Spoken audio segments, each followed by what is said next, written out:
Existe determinado grupo de doenças em que ocorre a redução da contagem de plaquetas, mas a manifestação clínica desse grupo de doenças vai além apenas do sangramento oriundo da redução dessa contagem. Estamos falando das chamadas microangiopatias trombóticas, e é sobre esse tema que nós vamos abordar nesse vídeo agora.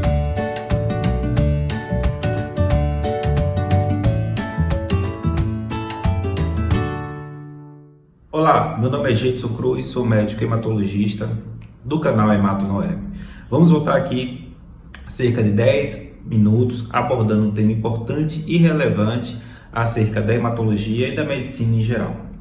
O tema de hoje nós vamos voltar ao conteúdo das púrpuras, só que dessa vez para abordar um grupo de patologias que vai além da simples manifestação por causa da contagem de plaquetas reduzidas.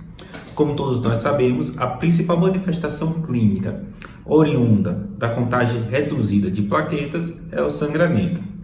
Esse sangramento pode ser maior ou menor, a depender da contagem de plaquetas, assim como também a depender da presença de outras coagulopatias, a exemplo de transtornos oriundos de uma hepatopatia crônica ou de uma coagulopatia por causa de um trauma, enfim. A gente sabe que a contagem de plaqueta reduzida é um fator de risco para sangramento, mas ele é intensificado em maior ou menor grau no contexto clínico do paciente.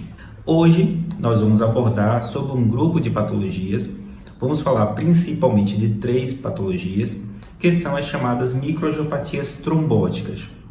As microangiopatias trombóticas, como o próprio nome já diz, são doenças caracterizadas pela presença de trombos na pequena circulação, para ser exato, na microcirculação, a nível da circulação de capilar. O que ocorre então? Por algum mecanismo, e nós vamos detalhar um pouquinho mais posteriormente, ocorre a formação de pequenos trombos nessa microcirculação, e a passagem do sangue nessa microcirculação possui o fluxo alterado.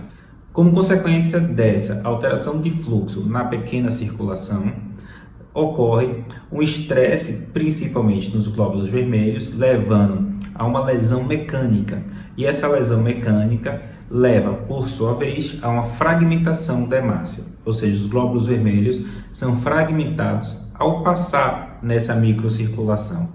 É importante reforçar isso, porque, como todos nós sabemos, a forma da hemácia ela é naturalmente feita para poder passar de forma tranquila nessa microcirculação. Haja vista que a forma dela bicôncava leva a uma flexibilidade natural para esse estresse não ocorrer na pessoa normal. Porém, quando ocorre a presença de trombos na microcirculação, esse fluxo é alterado, a passagem da hemácia fica comprometida, tendo muitas vezes a ocorrência de fragmentação dessa hemácia. Então, o glóbulo vermelho fragmentado recebe um nome especial, chamado esquizócito.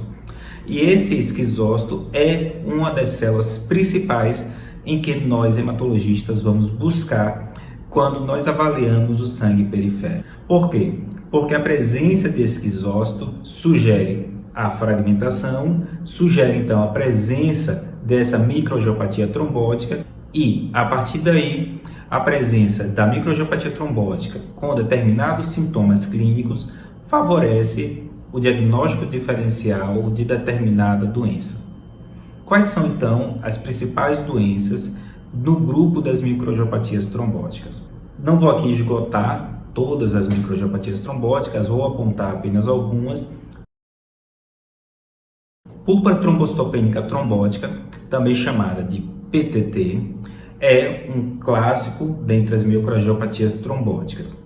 Ela se caracteriza pela presença da púrpura, ou seja, da redução da contagem de plaquetas e, em consequência disso, a presença do sangramento manifestado, como a gente já afirmou em vídeos anteriores, pela presença do exantema purpúrico. Tem um vídeo aqui no canal sobre isso, você pode conferir lá o que é púrpura e outras púrpuras também, inclusive as púrpuras trombocitopênicas imunológicas. Voltando ao tema da PTT, a PTT ela é uma patologia que, se não diagnosticada e se não tratada de forma adequada, pode evoluir com bastante gravidade, inclusive a morte do paciente.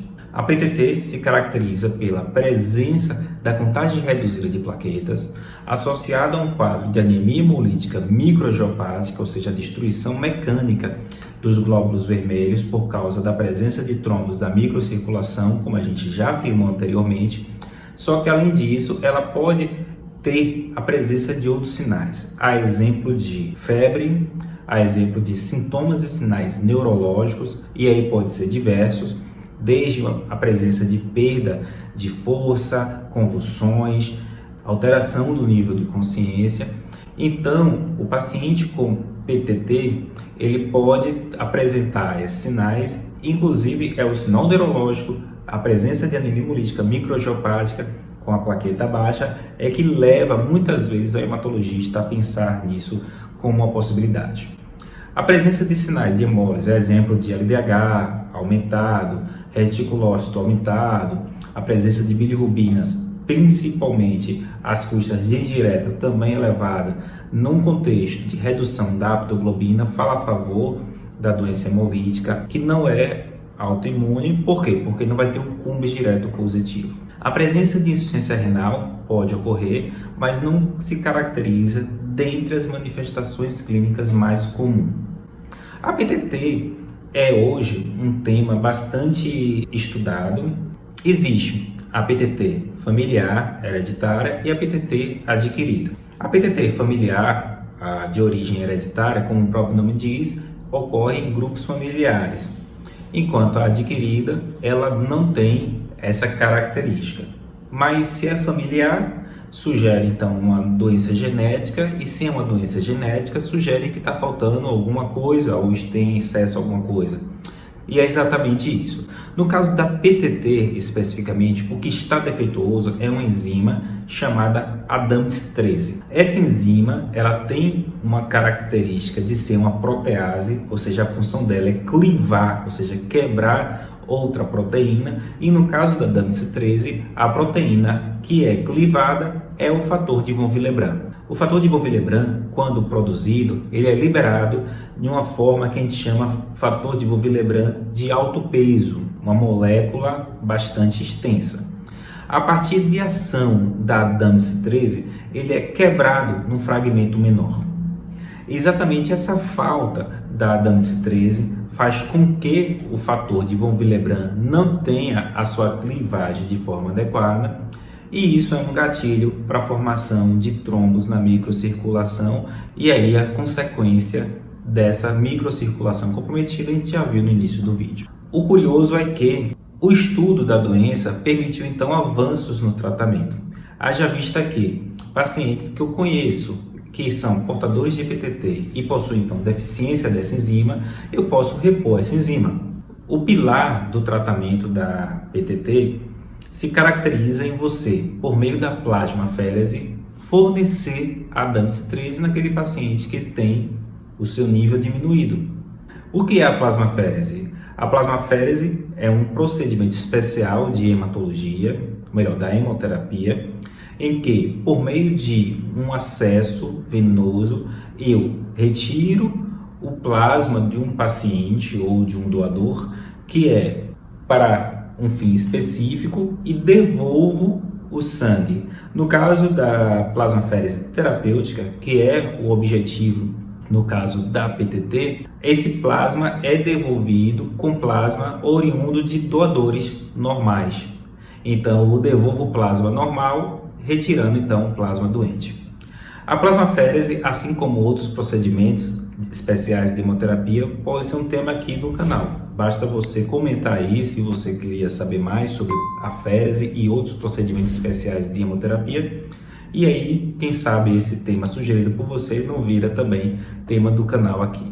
Então, a gente está diante de um paciente com PTT, o tratamento é plasmaférese, porém, em determinadas situações, a redução da ADAMTS13, muitas vezes, naquele paciente que possui uma doença adquirida, ela é oriunda de um transtorno imunológico, em que não é suficiente eu fornecer a ADAMTS13 normal. Eu preciso também ocasionar uma redução de determinado anticorpo que possivelmente está reduzindo a DAMPS13.